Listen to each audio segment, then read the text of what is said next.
All this is Dr. Mobeen Sayed. Welcome to one more show. Today's show is a little sober for me to discuss.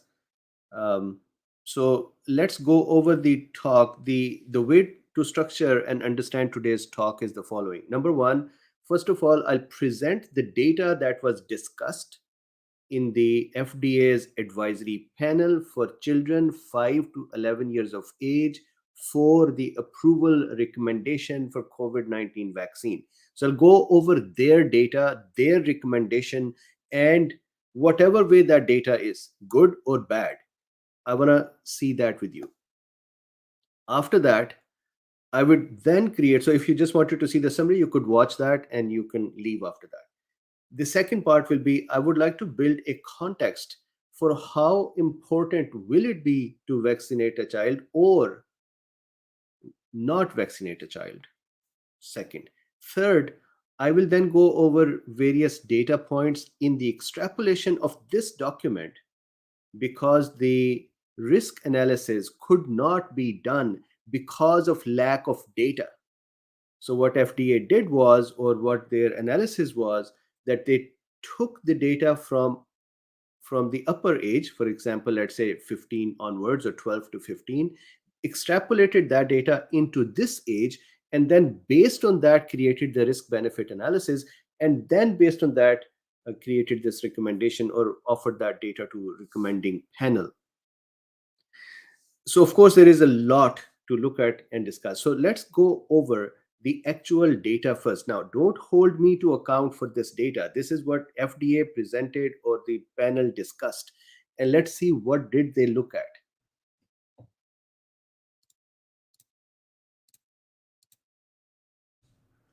Oh, I'm so sorry. My apologies. I do not know what's wrong with my computer. Every so often it does this. Okay, so let's start from here. This is a article. It is a good article. Again, not data, but a good article. I would request you to look at it. FDA advisory panel recommends Pfizer vaccine for kids age 5 to 11. Important, kids age 5 to 11. Second important thing, Pfizer vaccine. It's not no other vaccine. And number three, it is the panel that has recommended. FDA still has to come back and provide the EUA if they are going to do it. I think they would. So in next coming days, you would hear about the EUA. So that is one. This article has some good numbers in it. This is the link to the debrief document that were used. At the end of this document, there are some tables for the risk benefit analysis, and I would like us to go over that later in the discussion. In the beginning, in the executive summary of this document, there is the summary of the trial that they did. Then this is an important page. This is the number of children in the US, 72.8 million till the age of 17, and 6 to 11. So this particular discussion is 5 to 11. So 6 to 11 is here.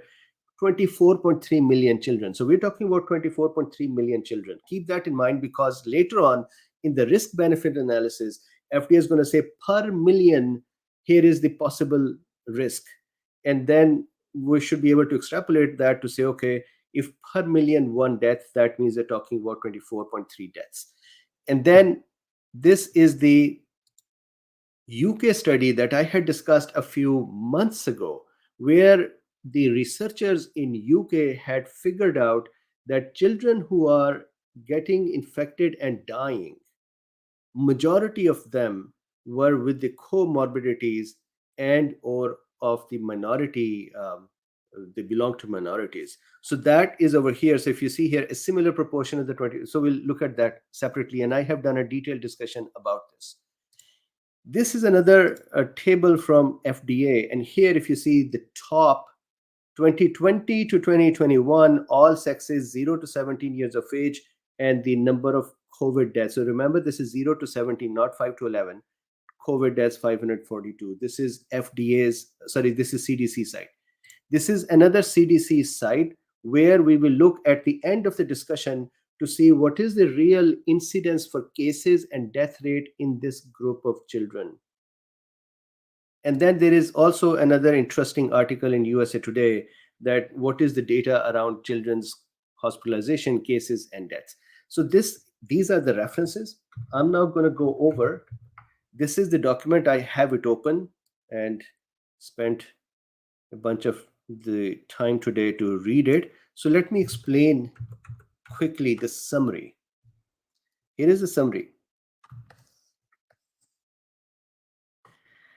5 to 11 years of age children, FDA EUA would come, the advisory panel with a 17 to 0 voting and one absentee.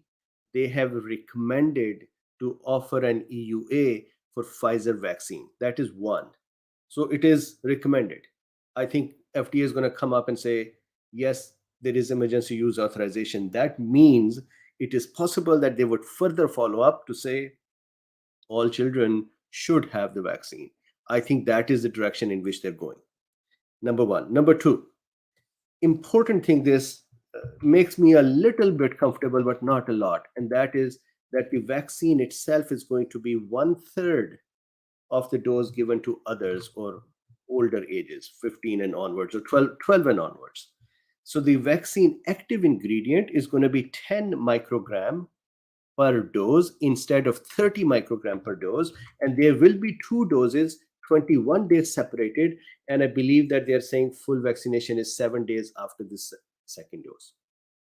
Once again, we're talking about age 5 to 11. Above 11 or 12 and above, 30 microgram per kilogram, not per kilogram, 30 microgram, two doses, 21 days apart, 7 days after is the full protection. So this is the summary of it. If you just wanted to see what they did, this is what they did. Now, let's see some data. Look at the number of participants. They had multiple cohorts. They had multiple groups. Cohort 1, 2,268 total participants. 1,518 in vaccine group, 750 in placebo group that received saline. It was a randomized, double-blind, placebo-controlled study trial done by Pfizer. 95.1% of the population, these children, were participating in safety analysis afterwards, I think up till August. There was a cohort 2 as well, where there were 2,379 more children there. Their safety data became available as well. So what they're saying is that for safety analysis, we not only had 2,268, but we also had another 2,379. So about 4,500-600 children total. I think that is a small size of the trial. Anyways, here what they saw was the reactogenicity, the immune system's response. They compared the immune system response of these children, the antibody production, antibody levels. Remember, the dose was less. They compared the antibody levels to the antibody levels produced in children 16 to 25 years of the age when their trials were done. So the 16 to 25 years of age trial, they took some of the antibody levels from them, and then they applied them and compared these children's antibody levels to them, and they said, we feel comfortable. Now, what was the efficacy that they saw? Here is what they saw. So after the second dose and after 7 days of the second dose, there were a total of 19 cases. Remember, this is cohort 1. So cohort 1 is 2,268. There were a total of 19 cases. In those 19 cases, 3 were in vaccination group, 16 were in placebo. None was severe in either of the group, and fortunately, none of the children died in either of the group. This created the efficacy of 90.7%. So that is the efficacy. So this is your second milestone. If you wanted to just hear what was the efficacy, here is the data for that. Again, what are the number of people or children? 1,518 in vaccinated group, cohort 1, 750 in placebo group. Out of these 1,518, 3 had the case, they became infected. 16 out of 750 became infected. Total efficacy 90.7%. Continuing. Adverse effects. Adverse effect. And it is interesting, in the document I read, and they said that we reduce the dose to 10 microgram to reduce the side effects. So there is a recognition, there is an understanding that there are side effects. I did not see an understanding that there could be injury as well. That was not mentioned. So let's, again, I'm going by the book, I'm going by what is in the document. I'll provide you my context a little later, but I first want to be honest to the document and see what is in there. Adverse effects. Cohort 1, adverse effects were more frequent after dose 2, and I believe they said regardless of the age or sex, so boy or girl didn't matter. Most common solicited adverse effects that they were looking for, they were asking for, that, hey, child, did you have this adverse effect? 28% had headache. The most common was pain at the injection site, 71%. And fatigue, 39.4%. Headache, 28%. Unsolicited, that is what they were not asking for, but child reported or the parents reported that, hey, my child is experiencing this. Lymphadenopathy, swollen lymph nodes. 13 children, or 0.9%, experienced swollen lymph nodes.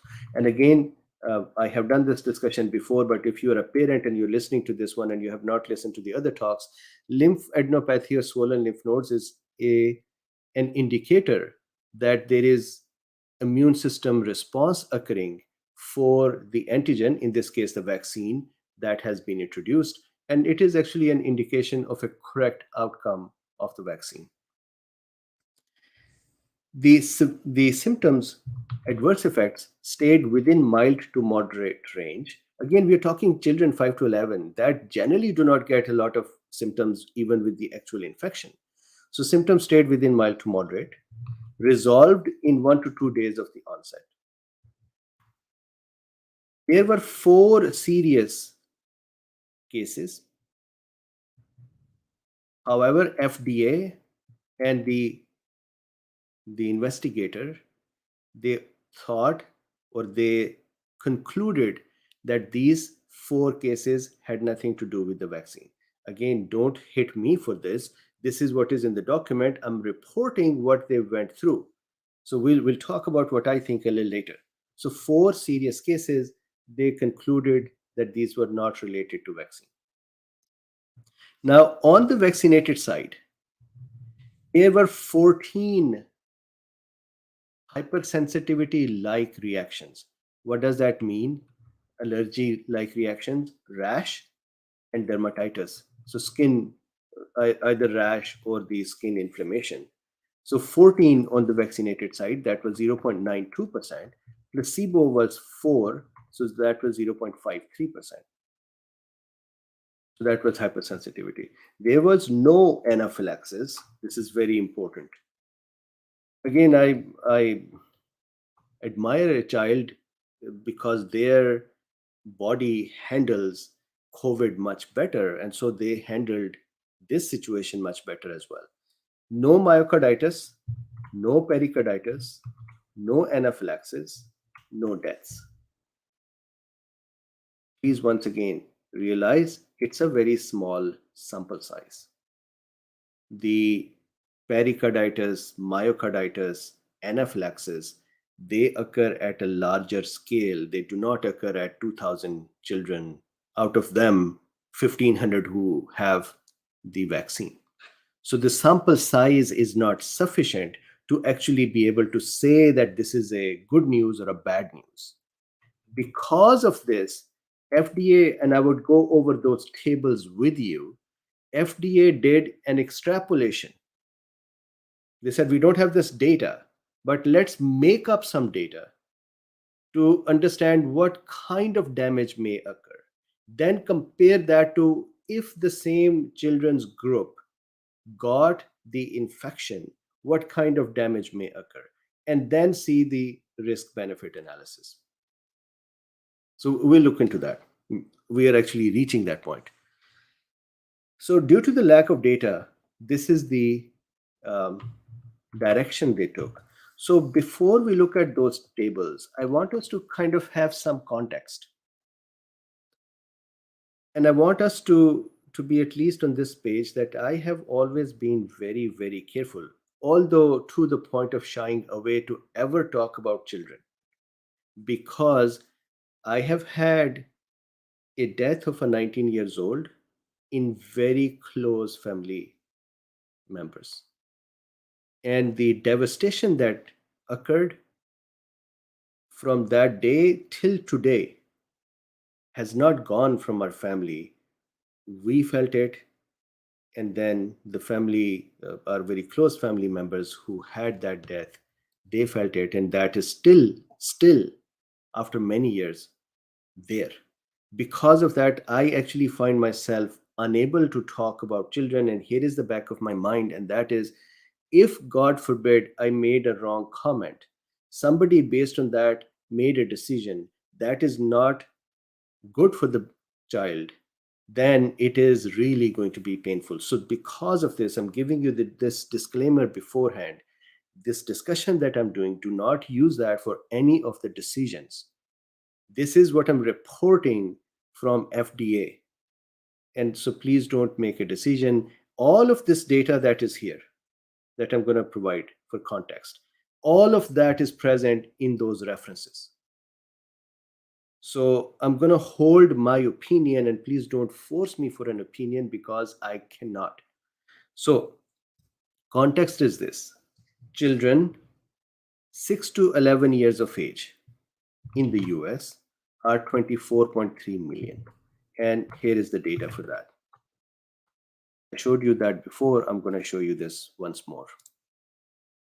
This is the population, childstats.gov. It is .gov site. It says population, child population, number of children in millions, ages 0 to 17 in the United States by age 1950 to 2020 and projected 2021 to 2050.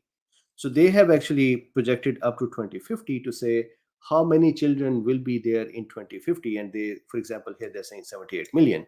But if we go to 2020, because that is the time frame when they had actual data, from 2021 onwards are projections. So I'm not using 21, I'm using 20. 20 was 72.8 million children. Children's in this age range, again, not exact. The age range here is 6 to 11. That is 24.3 million. So again, this vaccine is recommended for 5 to 11. So here we would have a difference. Some slight difference is going to be there. 24.3 million. That is one.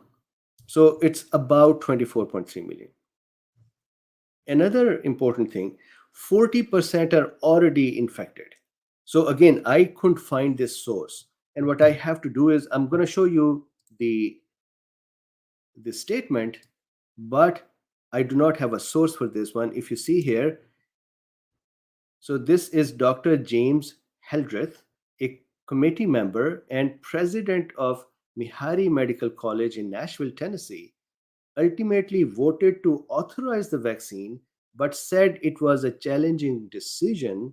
And they said, Hildreth said he was surprised to learn that as many as 40% of children in this age group have been infected with coronavirus so far,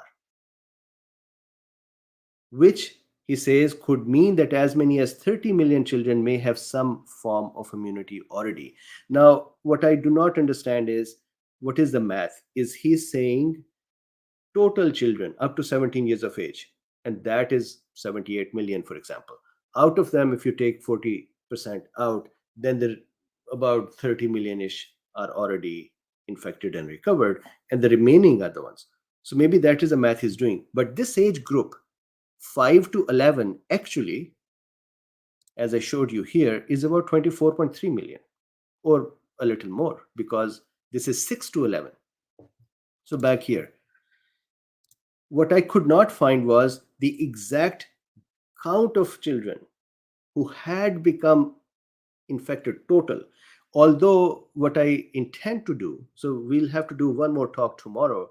What I intend to do is the following. I would go over this data by CDC. If you see here in this link, I wish their site was a little better responsive. In this link over here, what they have is, for example, if I put my mouse here, this is US from March 7, 2020 to 10/30/2021. And if you see here, this is cases, all age groups. And over here, if you see 5 to 11, so if I put my mouse on this, for example, 8/28/2021, cases in 5 to 11 were 306. If I go to deaths, and if I come in here, 5 to 11, for example, 8/28, no deaths.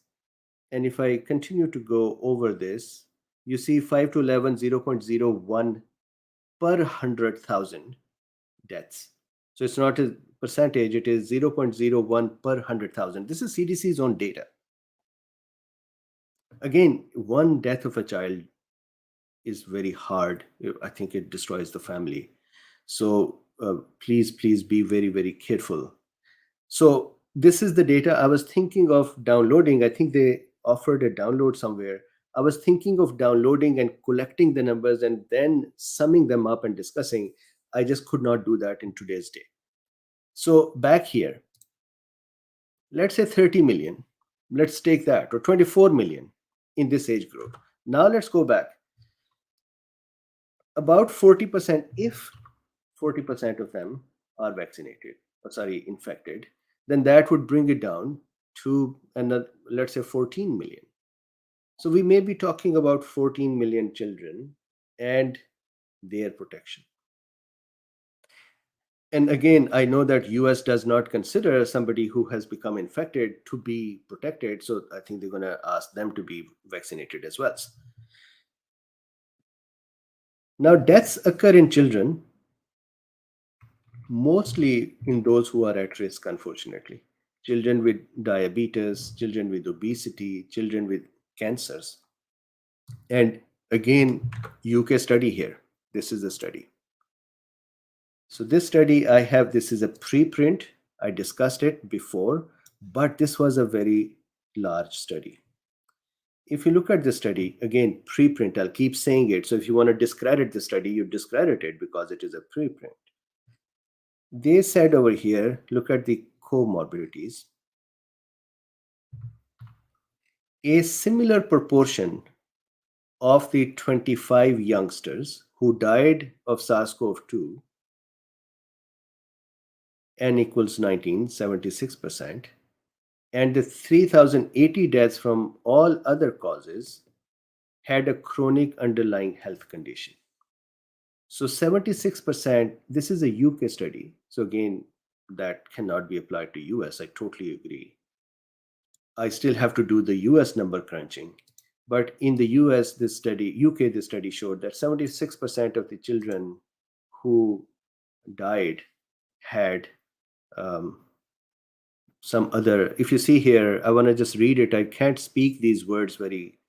So significantly more CYP who died of SARS-CoV-2 had a life-limiting condition, 60%. The point is, it is possible that in children, healthy children are actually less at risk. Although, here they said 24% of the 25 children who died of SARS-CoV-2, these 6 appear to have no underlying health condition. So it is not that children without any health condition will not die. They can die. The percentage is less. So then I'm still building the context before we look at those tables. Then there is a concept here in the document that said that children spread the virus. So let me show you that. I have actually highlighted it.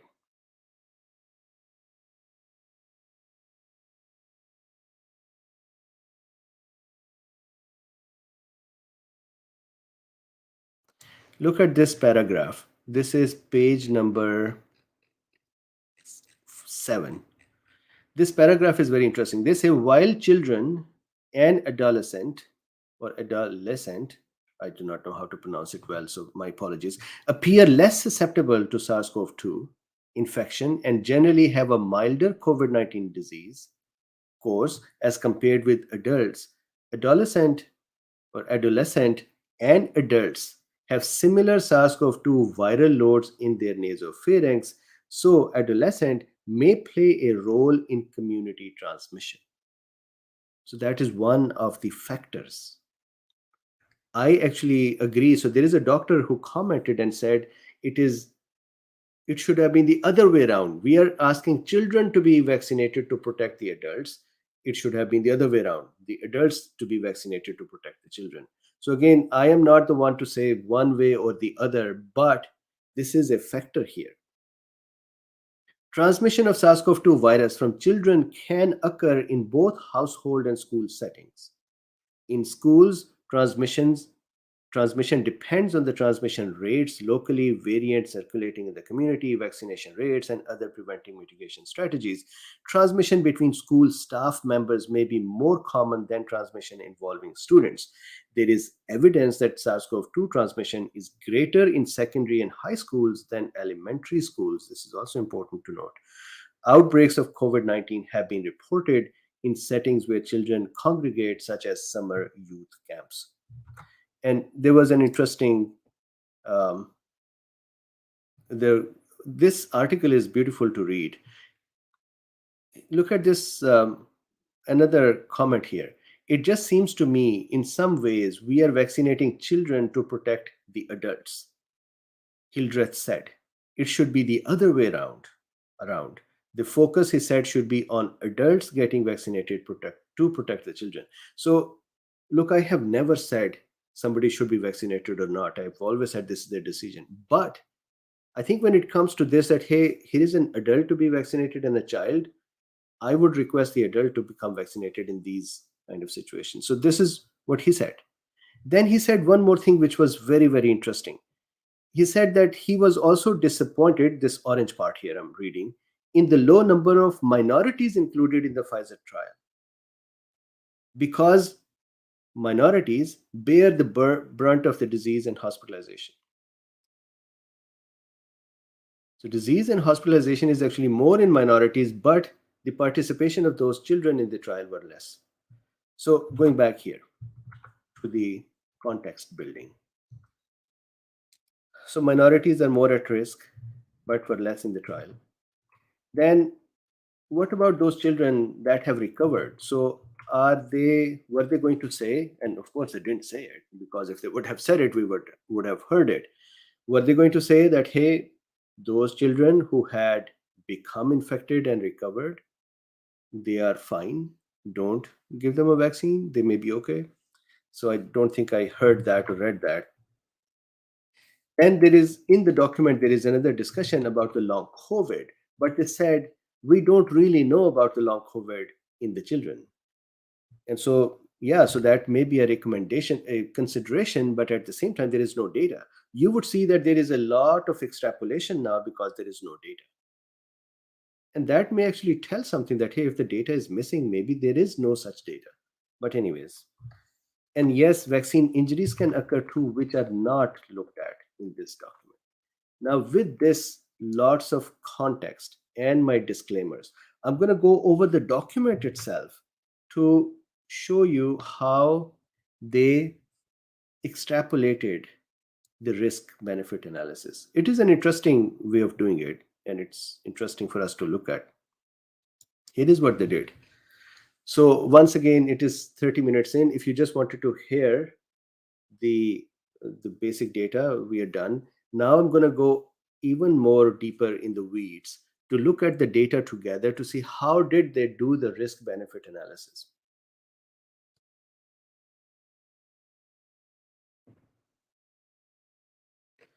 So they have a bunch of comments here. Benefit, risk, and assessment for children. They even changed it from risk benefit to benefit risk. For children 5 to 11 years of age, FDA conducted a benefit risk assessment for use of a Pfizer BionTech COVID-19 vaccine, 2-dose primarily series in children 5 to 11 years of age. The key benefit assessed include, so what is the benefit that they put on one side? They said no protection from the cases, hospitalization, intensive care unit, protection from those, and protection from death because of COVID. These were the benefits of the vaccine. Now, the key risk, if you give the vaccine, what can happen? Excess myocarditis, pericarditis cases, hospitalizations because of vaccine injury or anaphylaxis maybe, ICU admissions, and death attributed to myocarditis and pericarditis. So that is their risk side. Now, they don't have data for this risk in this age group. So they pulled the data from the age group above and then brought it to this group. The benefits and risks are assessed per million. This is also important because what are we talking? If we talk about the whole group, 24 million, right? So if you're saying per million, then 24 groups is what we're talking about. Per million fully vaccinated individuals with and without stratification by sex and with comparison to age group 12 to 15 and 16 to 17. So they said, we are going to compare them to the ages above because we don't have data for this age. Then, how did they do the risk-benefit analysis? The model assesses the benefits of vaccine protection in a 6-month period after completion of the primary series, 2 doses. The model assumes vaccine efficacy of 70%. So again, because they don't have data, they are making data. And they're saying, okay, we'll assume that the vaccine efficacy is 70%. That means 30% would still get infected. They would still end up in hospitalized and so on. So 70% cases efficacy and 80% efficacy against hospitalization. This is the assumption. Then they pulled the data from various databases and they have named them here. The death rate among 5 to 11 years old is lower in COVID-net than in other national data sources, and they're providing what are the things. Now here, so what are the databases that pull the data from? So now here, they're saying for this analysis, the estimate for ages 12 to 15 years is applied to age 5 to 11 years. And they agree later on in the document that it is possible that 5 to 11 years will not have similar COVID outcomes as higher ages. And if you look at that UK study, you would actually see in that study, in this study, you would actually see that the age group is actually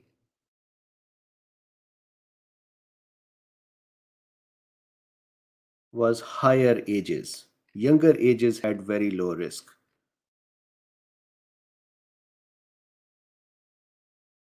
Look at this. The 25 children who died of SARS-CoV-2 equate to a mortality rate of 2 per million for the 12 million living in England. Children greater than 10 years of age, Asian and Black ethnic backgrounds, and with comorbidities were overrepresented compared to other children. So this group of children is generally at lesser risk. So back here to that document. So for this analysis, they used higher ages data to apply to this one. Then they're saying some of these hospitalization and ICU admissions may be precautionary and therefore not clinically equivalent to COVID-19 hospitalization in ICU. So they also agree that some of this data may not be the right data because it may be that a child is sick and doctors simply say, for a precaution, to say, bring him in, let's have him in the hospital. So that may just increase the hospitalization. And so I want to please read it. Then see here, thus assuming the same rate of vaccine associated myocarditis for children 5 to 11 years of age as has been observed in 12 to 15 years, and then they're going to do the estimation. So they're saying this is conservative, and they're correct in that. What they're saying is if we apply the same rate of myocarditis in 12 to 15 to the children of 5 to 11, then that is conservative. We are actually overestimating, and they're correct because there may be a chance of less damage there. But again, they don't have data. So, how did they create the models? This is what they did. They created 6 models. Scenario 1 with COVID-19 incidence as of September 11, 2021.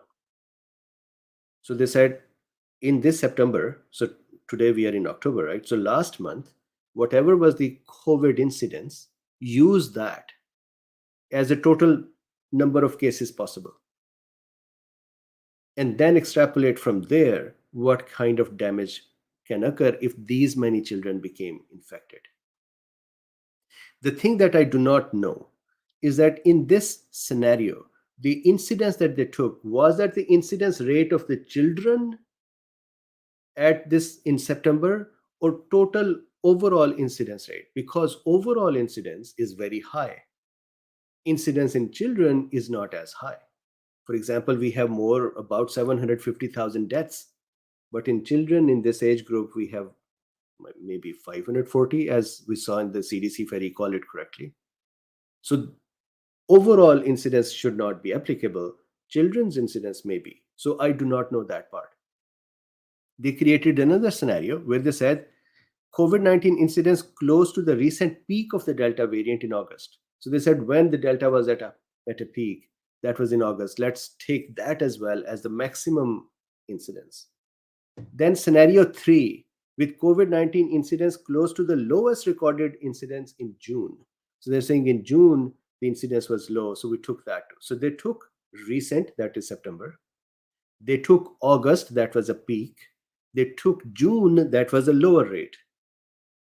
And then they had further extrapolations. For example, scenario 4, the same COVID-19 is incidence as scenario 1, which is September, and an assumption of 19% efficacy. So remember, they are saying we would assume 70% efficacy. So they said, how about we take the same group and apply 90% efficacy and then see what would be the number of cases and hospitalizations and death. So I'll leave the scenarios discussion to go to the table, but this is how they formatted the scenarios. Then before we look at the table, let's see how they looked at the result. This is the result that was, of course, offered to the panel, and then panel was asked to say recommend or not.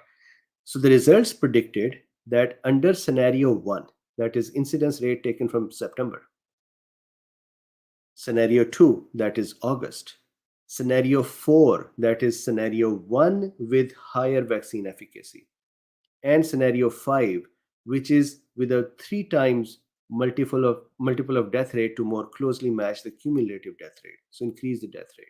All these 5, the benefit of Pfizer BionTech COVID-19 vaccine 2-dose primary series clearly outweigh the risk for these ages. And we'll look at the table to see what is the benefit and risk they're doing.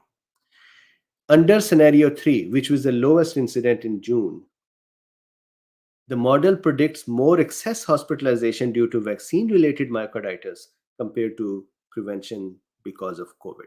So in the lower incidence, the vaccine seemed to cause more damage than the benefit. Now, with all of this, let's look at the tables. Here is a table. I'm just going to go over this first part. Look at this structure of the table. Here is the benefit. What they're saying is, let's look at scenario 1. They're taking the incidence rate from September. They're saying with the given population of children, If we do not vaccinate them, then, and if we take the incidence rate of infection from September, then there will be 45,773 cases that will, if not vaccinated, that will occur. Prevented hospitalizations, 192.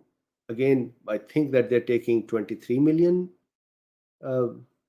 age, the size. This is per million, 1 to 6 per 1 million. So they have stratified it to per million. So they are saying out of each million, whatever total millions are, let's assume for our discussion 24 million. 24 million children. So each million children would have 45,000 cases that can be prevented because of the vaccine if you take the efficacy to be 70%. Hospitalization, 192 children will be saved from going to hospital. Admission in ICU, 62 children will be saved from going to ICU. And one death, because the death in children, at least in this scenario, is 1 per million of this age group. So one death will be prevented. Now, what are the risks by giving the vaccine?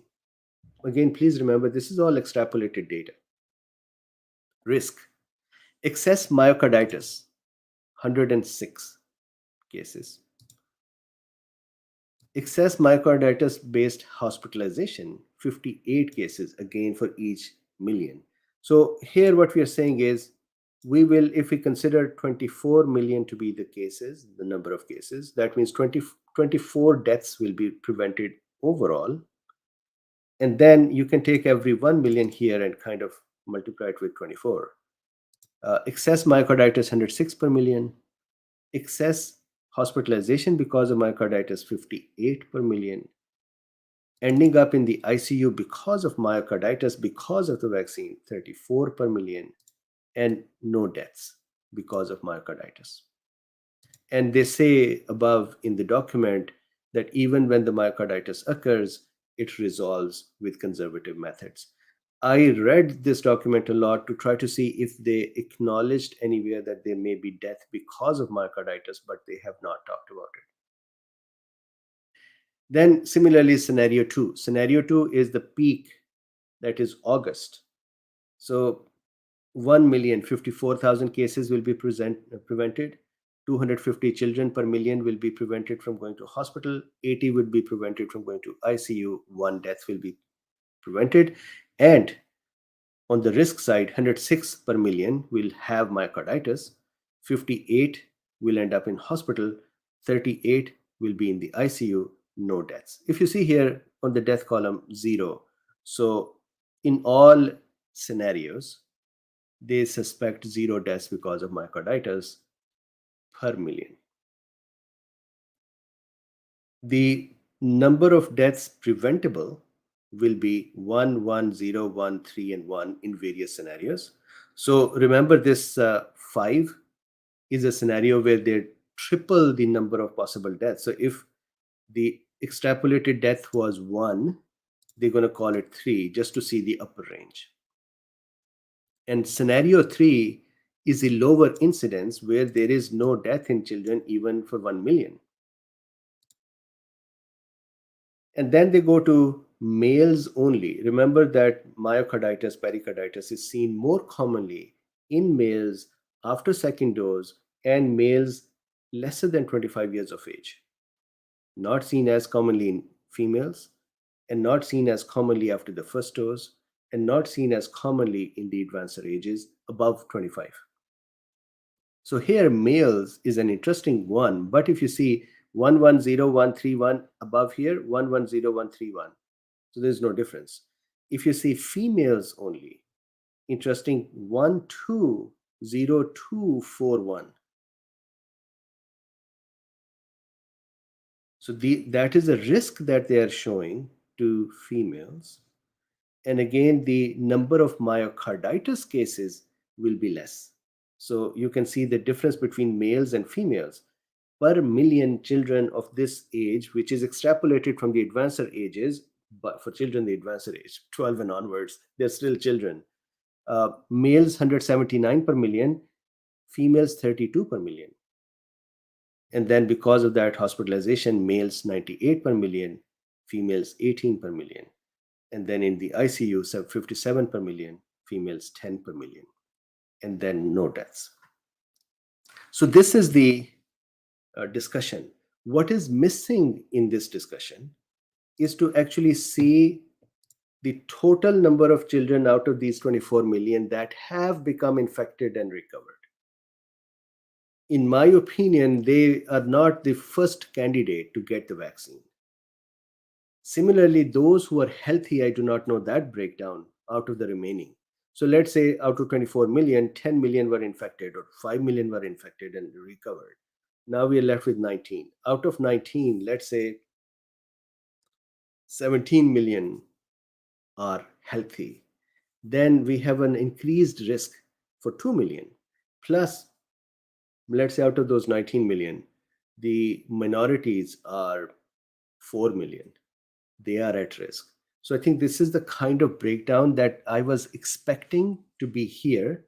And based on that, I was hoping that there would be some sort of a decision-making tree to say, just like with the boosters, that these kind of folks could have a booster. I thought that that would be the kind of approach. But what I'll do is this, I will look into the data tomorrow and see if I can collect those numbers and then update you once more. So this is the discussion. I'm just going to quickly see if there is any comment here that is pointing out any big missing thing that I may have not articulated. So Johnny says, still missing is any data regarding long-term effects of experimental gene therapy in children. FDA approves puppy chow for just beagles. Dr. B says, sorry, not completely relevant to the discussion. What is the effect of agglutinin? So I'm sorry, I cannot answer the other questions here. My apologies. We can do that in the chit chat.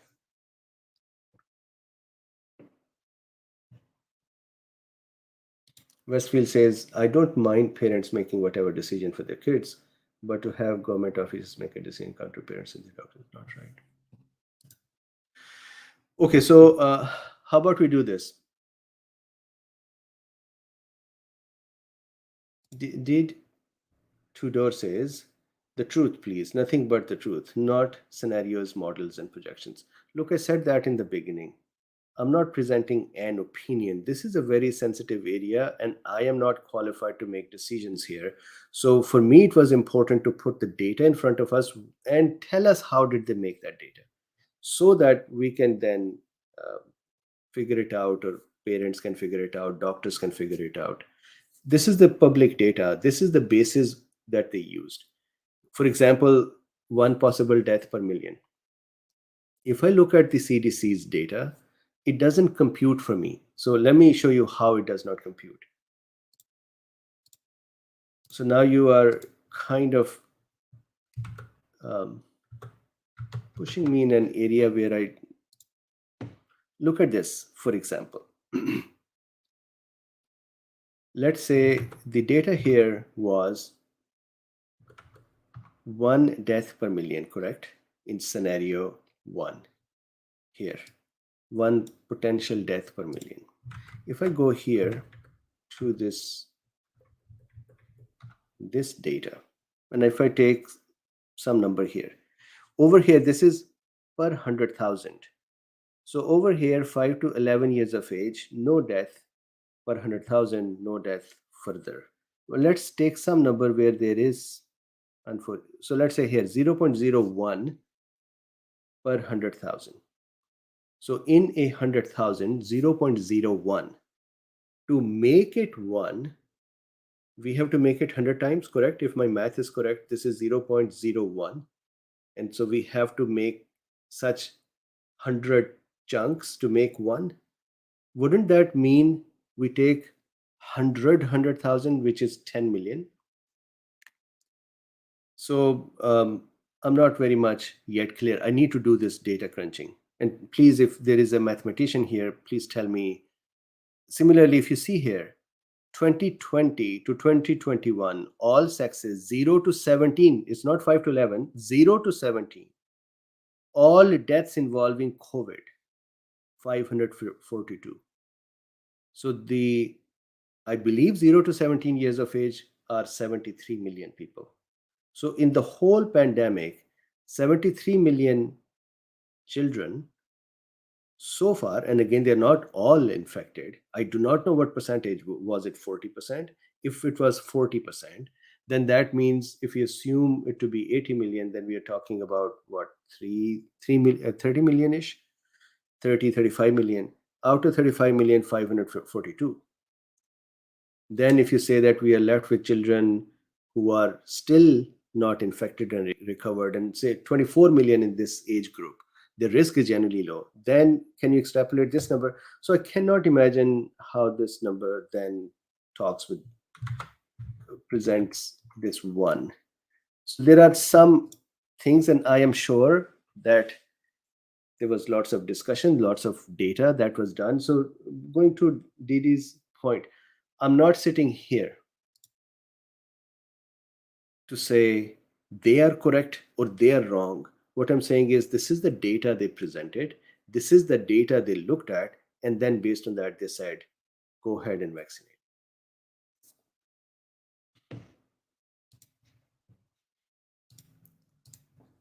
Okay.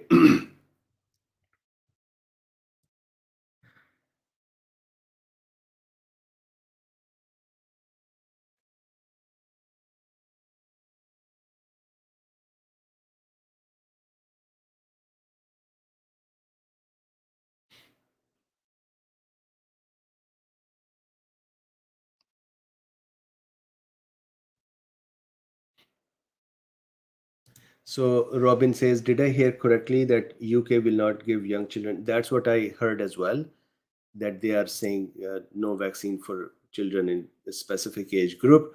I'll look into that as well. So with this, Ian, you're correct that the numbers here are per 100,000, the CDC numbers. And then the numbers on the other side are per million. So let's say they're saying 1 death per million. If we go back to the CDC's data, their data says, and their data changes. So I'm going to just take any one place. Let's say 0.01. If 0.01 per 100,000, that would mean 0.1 deaths per million. If my math is correct, again, I may not be correct in my math, but 0.01 per 100,000 should mean 0.1 death per million. So maybe I'm wrong. I should stop this so the length doesn't become bigger. Let's do a quick chit chat as well. So give me a few minutes and I would hang up here and I'll come back in a few minutes and we'll talk.